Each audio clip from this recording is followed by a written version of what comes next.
Stand up for yourself, and I'll back you up. 'Cause problems don't solve themselves.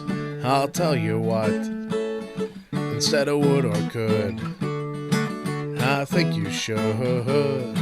Draw a line in the sand and stand your ground. It's for your own good.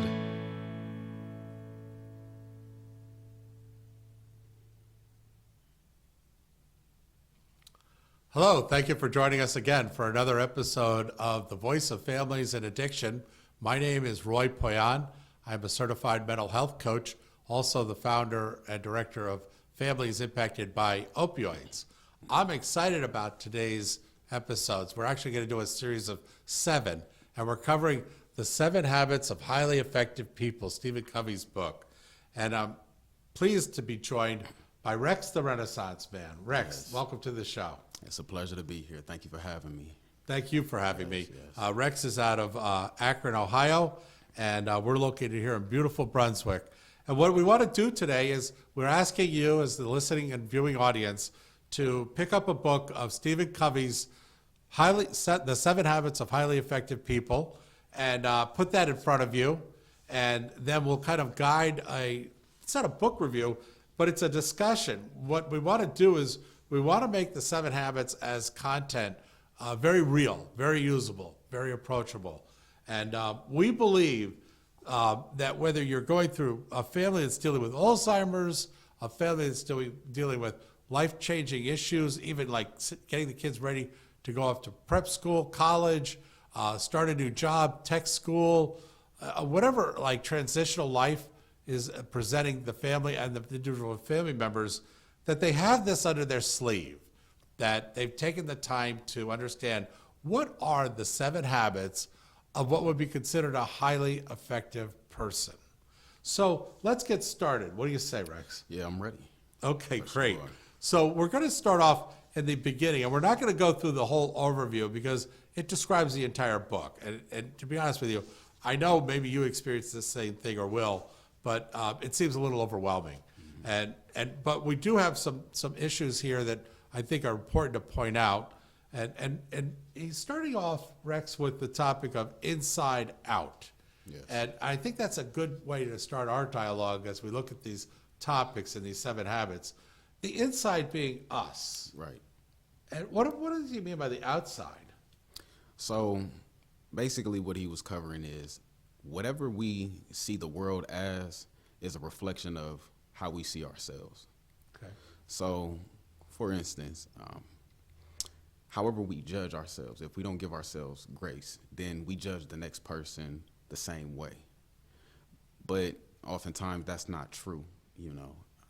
To be honest, what we need to do is we need to heal within first, so then we can be able to project that positive energy to them, so then we can understand not only them, but everybody else within that environment. I think that's very well said, because I couldn't agree with your summary more. The fact is, if we have an understanding of who we are, we'll do a better job of understanding you. Absolutely.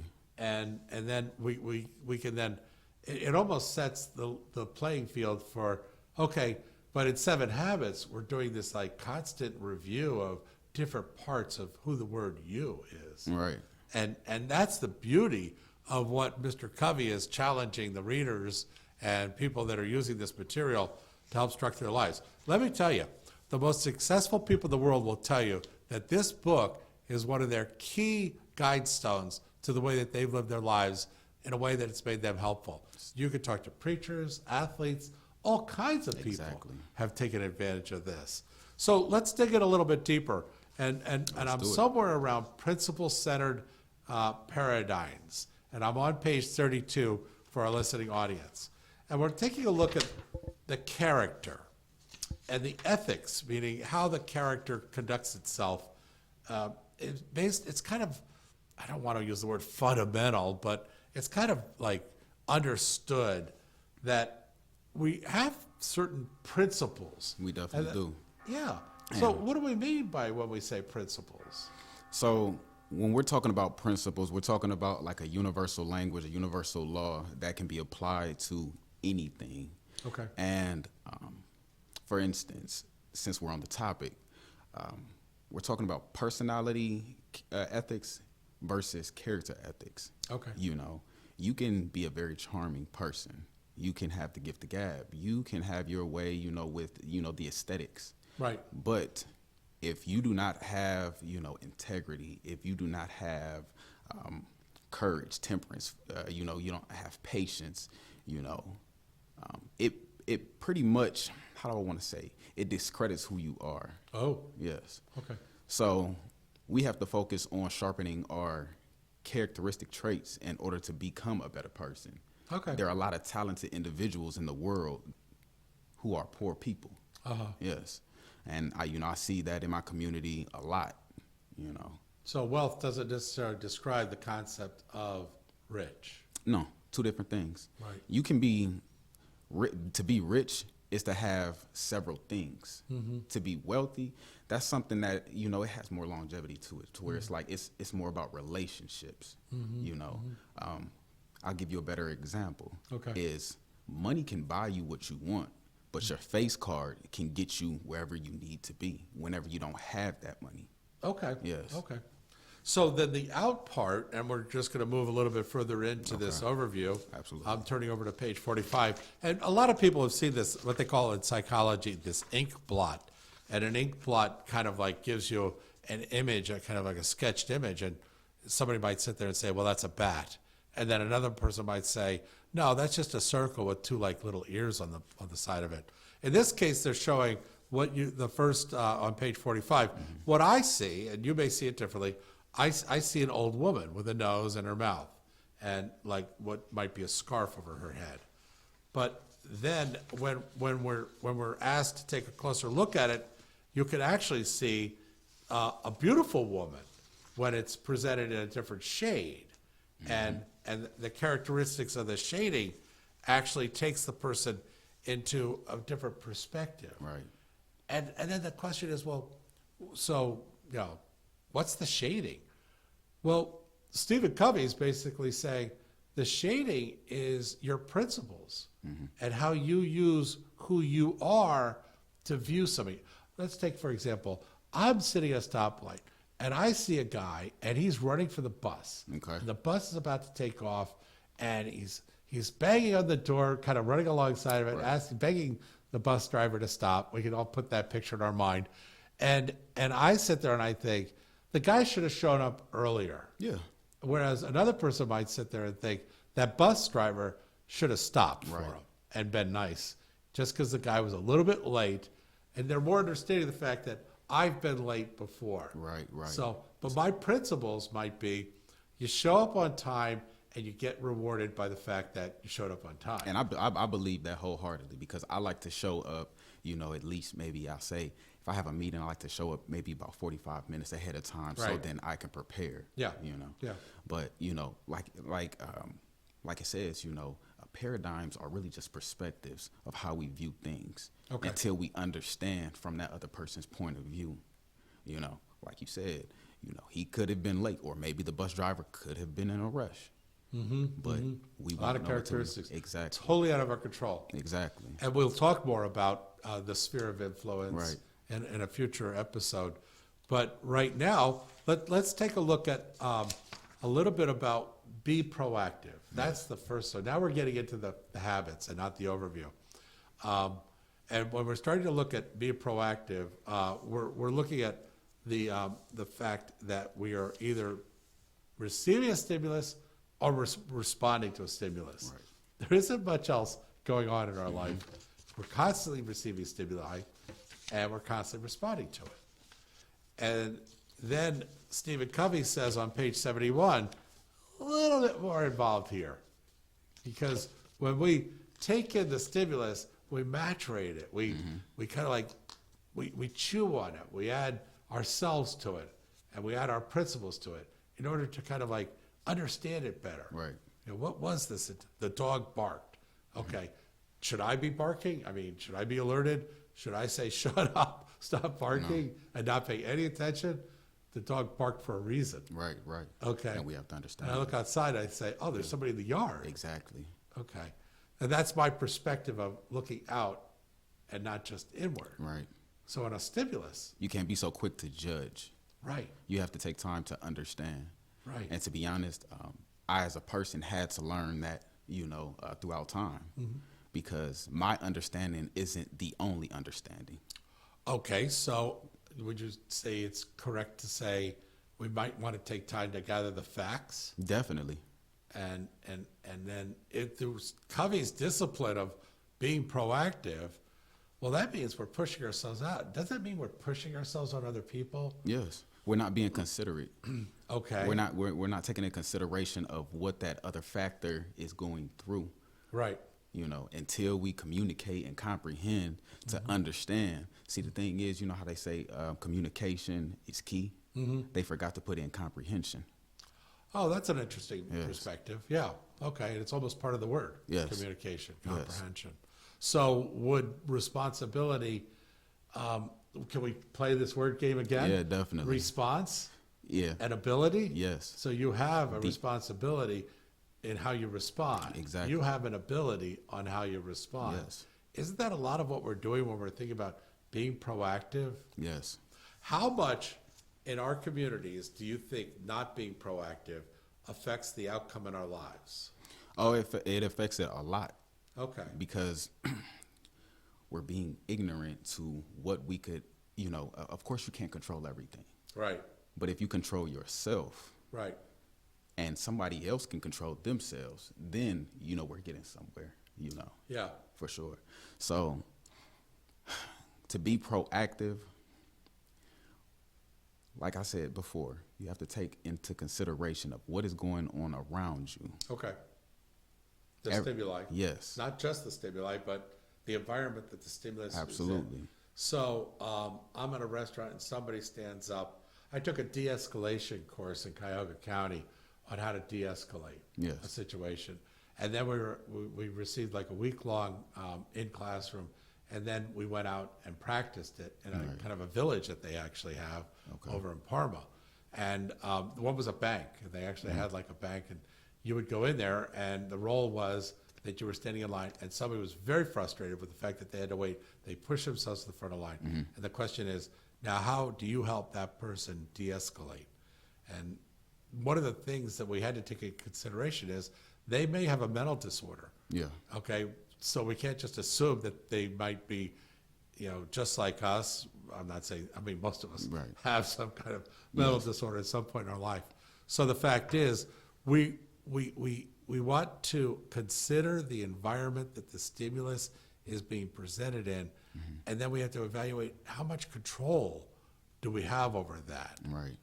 And as we approach it, being proactive, Yes. we really have to consider that because we're not just going to sit back. Right. Right.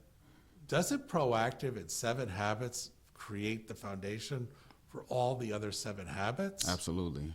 Absolutely. Do you remember in the book when the guy I forgot where he was. I believe he was on a train. Right. And kids were running around, Yes. being loud, Yes. obnoxious. Yes. And he wanted to assert himself into, to basically tell the kids like, hey, you guys need to chill Quiet out. down. Yeah, Yeah. exactly. But until he understood what the parent was going through, he just lost his wife. Yeah, right. He didn't even, and that's when he had to shift like his energy, where it's like, okay, you know what, I understand. Yeah. Why this is going on. Like, they're not just acting out for no reason. And Right. just like you stated, you don't know if a person is mentally challenged. Right. Right. So you really have to, it's all about self-control first. Right. Enter, Right. observe, and then respond to it. Responsibility, our ability to respond to something after we have observed every factor or every component, that affected that situation. So how about looking for a job? Being proactive. So being proactive, looking for a job, that's a good one. I think a lot of us are faced that at some point in our life. Yes. So when it comes to looking for a job, I've always told people, I said, I won't take a job where I am not being viewed as an asset. So you're telling me part of being proactive is going back to the overview. It's principle centered. Yes.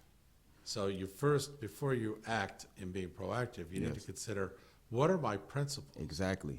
Well, let's just take a quick second. What does a principle mean? A principle is a law. It's a rule. Oh, okay. So It's a rule that you set for yourself. yes.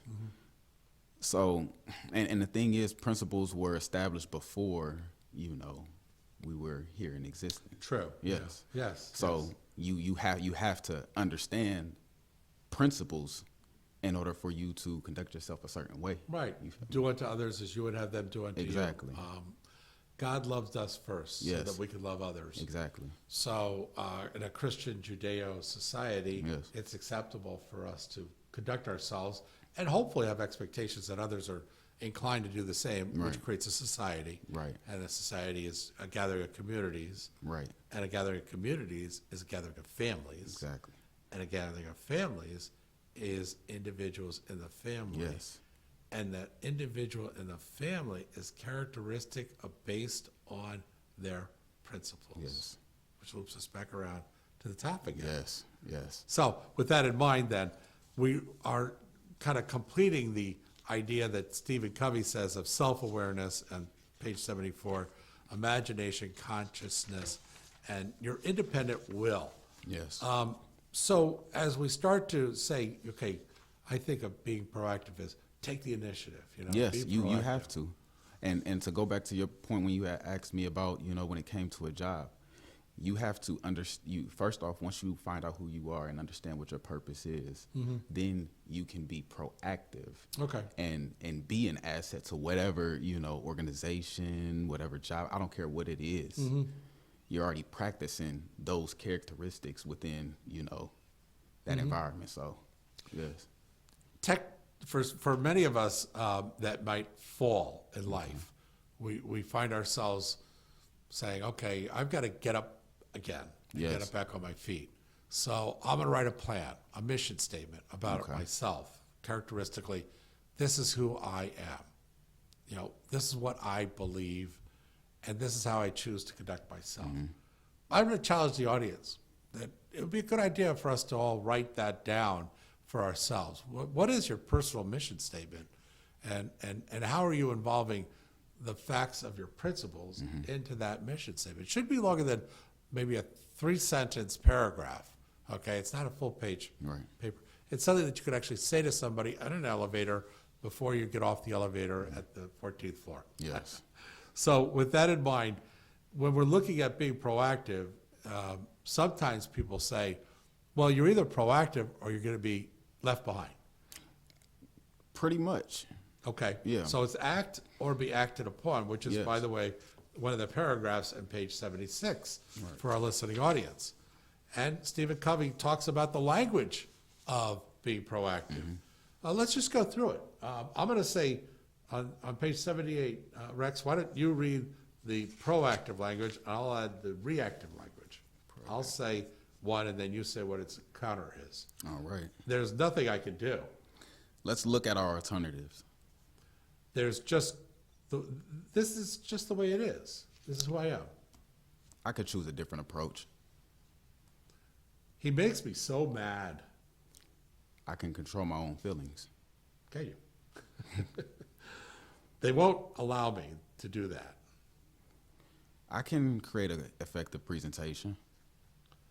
I have to do that. I have to do that. I will choose an appropriate response. I can't. No, I can't. I choose. I must. I prefer. If only. I will. Okay. I hope the audience can kind of see from this example that there are ways that we can cognitively hear our own mind echo Yes. a more effective way of thinking. Because culturally, I've been around families, and you just sit there, you watch the way they talk about things, Yeah. and you think, oh my gosh, how do you ever get out of that, syrup of negative, downtrodden victimization, and and I'm not saying I agree with the word "the system" is often expressed, and I totally appreciate that in many ways, they really have some real examples, and it's Yeah. real to them. And I don't just brush it off. Right. See, there's this thing that I say to kids. I say to pretty much anybody. If you say I can't, first off, that shouldn't be in your vocabulary. Right. There's always a way. I agree with you. You understand? Yeah. So that's where we need to start off. Is Okay. because let's do that. we're telling our subconscious that we can't do something, so it shuts down. There are always different possibilities. Now, there was a part in here because I like the proactive language right here, and this is what they, like you said, they need to really focus on. It's just changing how you respond to certain things. I choose. Right. For instance, you need to say, "Wow, I have the opportunity to do what I'm doing right now." What does Versus the saying, word "I have" mean in a sentence? "I have." Yeah, I have the opportunity. What are you really saying? The word "I have." That it's already yours. Okay, then you own it. Yes. So So when somebody says, "I have to do that," and I don't want to, it's not coming from a positive place. You should already want to do something. It should already be a desire. but it's kind of funny, Rex, because when I hear people say that in a conversation, I can almost like feel that they're not really saying that; they're saying the exact opposite. They're saying, "I They're want complaining. to do that." It sounds I like have to do that. Yeah. It's like, no. But what no. you're really saying is, I want to do something only in the way that I feel is good For instance, Differently. I'm here sitting with you. Yeah. I could say, "Oh, I had to be here." No. I didn't make you do this. Come No, on. I have the opportunity to be Yeah. here to Yeah. sit with you, Roy, and Sure. discuss something that could heal the community. Right. That's how I look at it. Okay. This is not a job. This is a purpose. Yeah. Fair enough. See, I like to bring this up is when you are profit driven, yes, you have to do it because you're trying to get, the funds out of it. So would there be an ends in mind? That's another habit, isn't it? Right, yeah, definitely. We'll talk about that later. But when you're purpose driven, it's like, no, I get the opportunity to get out here Yeah. to make a difference. Yeah. Well, I think that Stephen Covey has really challenged us Definitely. in this first chapter, this first habit, to start to address it. Yes. But he brings in another thing. The way that we're concerned about things weights us down. Yes. It almost becomes like, I can't because I'm so concerned about Yes. how Barbara would feel about this. Yes. It's like saying, am I concerned because I have no influence? See, Or do I have influence and I give it up over not being concerned? you can't use all of your energy to worry about Right. what you cannot control. See, anxiety, he brought it up in this book, is anxiety is like it's when you put in too much energy worrying about something that is not going to give you a desired result. Right. So we have to get rid of that first. Well, our cultures, I'm going to say it, and people probably hate me for this, but that's okay. People hate me for a lot No, of go reasons. ahead. Some are good, some are bad. Is that our mothers and fathers have often taught us what we are to be concerned about. And then as adults, Wow. we don't make the transition of, no, as an adult, that's not a concern for me Yeah. because I have influence. Yes. I have the ability to influence, and I can mediate. Yes. And I can minimize what might be an unrealistic concern. Right. So, is a concern a barrier for being proactive? It definitely is. Wow. Because as we were raised, like you said, our parents conditioned us. Right. To where it's like we worry about bills. Yes. We don't worry, we don't sit there and think, okay, how can I afford this? We shouldn't say we can't afford it. No, how can we afford it? Okay, How fair can we enough. become sufficient? Well, they now sound like some kind of willy-nilly positive pie in the sky. You can do anything. The thing is, you can do anything if you take control of yourself and you think, how can I versus I Okay. can't. Okay. Yeah. So we're going to try and understand more clearly the pages of 84, Okay. 85, Let's get into the it. circle of concern. What he's suggesting is when you're being reactive, primarily you're too much concerned. Yeah. And when you're being proactive, you're over focusing, not over in a negative way, your ability to influence concern. Absolutely. So concern is on the outside of the ring on 85, and that's being proactive. Reactive is influence is on the outside, whereas reactive concern is on the outside. Yes. Meaning, if this were a Tootsie Roll, the lollipop would basically be in reactive. Yeah. I'm concerned about my brother, therefore I'm not going to be proactive. It's too many And I'm emotions. gonna not that do are- this. Yeah, it's too many emotions that Yeah, are it's being like, used when you you're blew being it. reactive. Yeah, exactly. Well, time is going by. You're blowing it. Right. Why? Well, because I'm concerned. Oh, shut up. Get rid of the concern. You know, Well, no, you can influence this in such a way that that concern isn't real. Right.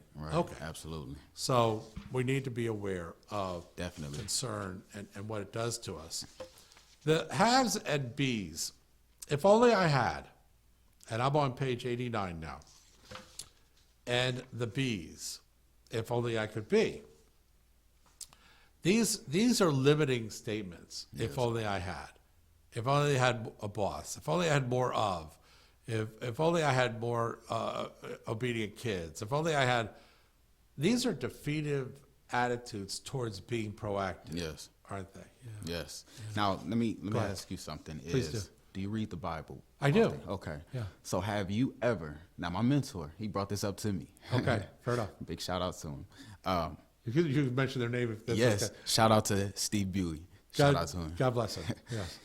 And he brought it to my attention. He said, "Have you ever seen the word victim in the Bible?"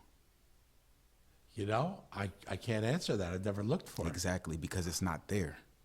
Why wouldn't God present to us victim when it's so riddled throughout the world? Because we already have the abilities within to create the solutions. We just have to walk. We just have to take that step.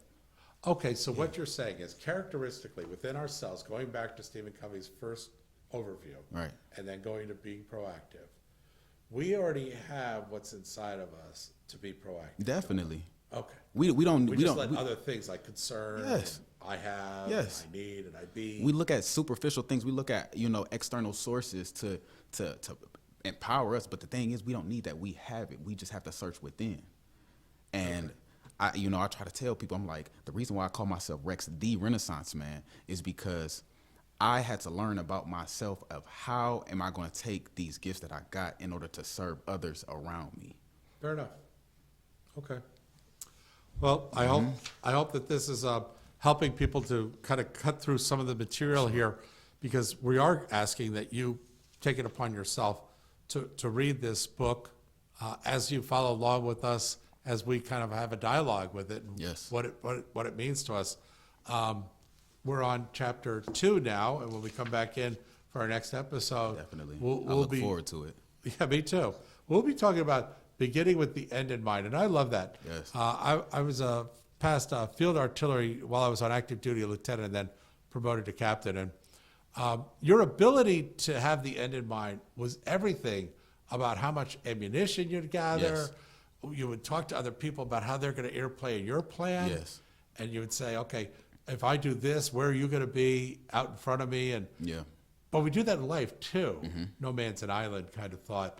In our journeys of life, we ask other people to understand what our plan is. And by beginning with the end in mind, we could show them, working backwards from, we got what we wanted. Now, what happened right before that? Right. And what happened before that? And then we can say to other people, I need you right here, because Yes. I don't have a strength for that. So it's not necessarily a master plan, but in our thought process of creating habits. Yes. By the way, before we close today, what is a habit? Ooh, sorry. I didn't put that down on a list of questions I was going to ask you. Okay. Whatever you decide is fine. A habit could be good or bad, Okay. but a habit is something that you do have the ability to control. Oh, okay. You do. Because I've had habits that, I made excuses for. Oh, And I'll share one with you. okay. Marijuana, Yeah, masturbation. right. I had the ability to stop. Okay. But the thing was, I made excuses for it. So basically, did. a habit is just, it's an impulse. All right. Yeah. Yeah, and it's It's- probably based on the reward system that we have in our memory. Yeah. Of what, and now we're getting to what we dealt with in our other series of the voice of families and addiction.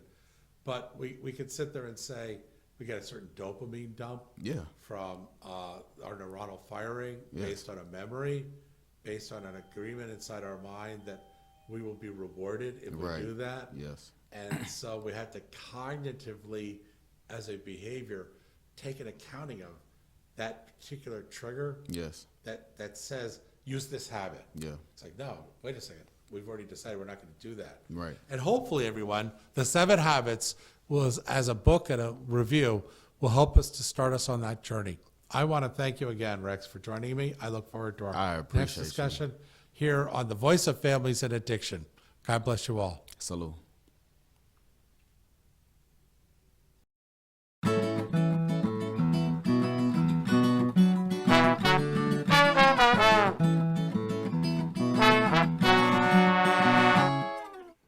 Stand up for yourself, and I'll back you up.